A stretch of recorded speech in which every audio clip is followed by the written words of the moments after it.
गुज़िश्ता रोज़ साबिक वज़ीर आज़म इमरान खान के हक़ में पीटीआई की जानिब से हैदराबाद की मेन शाहराह हैदर चौक पर एहतजाजी मुज़ाहिरा किया गया। मुज़ाहिरे में पीटीआई के ओहदेदारान व कारकुनान ने बड़ी तादाद में शिरकत की।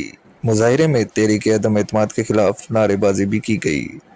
मुज़ाहिरे में कुछ नामालूम अफराद ने एमक्यूएम पाकिस्तान का झंडा भी नजर आतिश किया, जिस पर एमक्यूएम पाकिस्तान हैदराबाद के ओहदेदारान और रुकन सिंध असेंबली ने वाक़े का नोटिस किया और पुरअमन एहतजाज मुज़ाहिरा किया।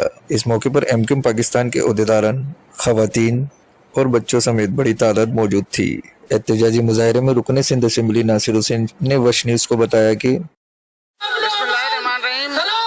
का जो एहतजाज रखा गया है, ये कल होने वाला जो एमक्यूएम पाकिस्तान का जो परचम की हुर्मती किए और जो नजर आतिश किया, उसके 1 वीक के 1 आवर्स के अंदर या 1-2 घंटे के अंदर की ये काल के ऊपर एहतजाज रिकॉर्ड करवा रहे हैं।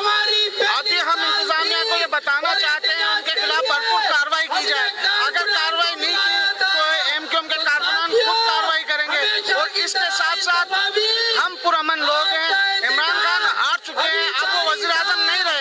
मुजाहिरा कल होने वाले पीटीआई के मुजाहिरे में जो शर्मनाक हरकत की गई, एमक्यूएम का परचम जलाया गया, गालियां दी गई, उसका रद्द अमल था। आपने देखा कि हजारों की तादाद में कारकुनान यहाँ जमा हुए और पुरअमन एहतजाज किया।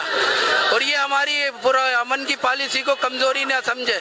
अगर इमरान नियाज़ी के हवारियों ने ये हरकतें, शर्मनाक हरकतें बंद नहीं की तो इससे बड़ा रद्द अमल आएगा। मुज़ाहिरीन का कहना था कि इस तरीके के इश्तिआल अंगेज बयान से मुल्क की दिफा के लिए ये बेहतर नहीं है। पीटीआई अदम एतमाद की कामयाबी को कबूल करे। कैमरामैन दानिश अली के साथ हसन रजा कुरैशी, वश न्यूज़, हैदराबाद।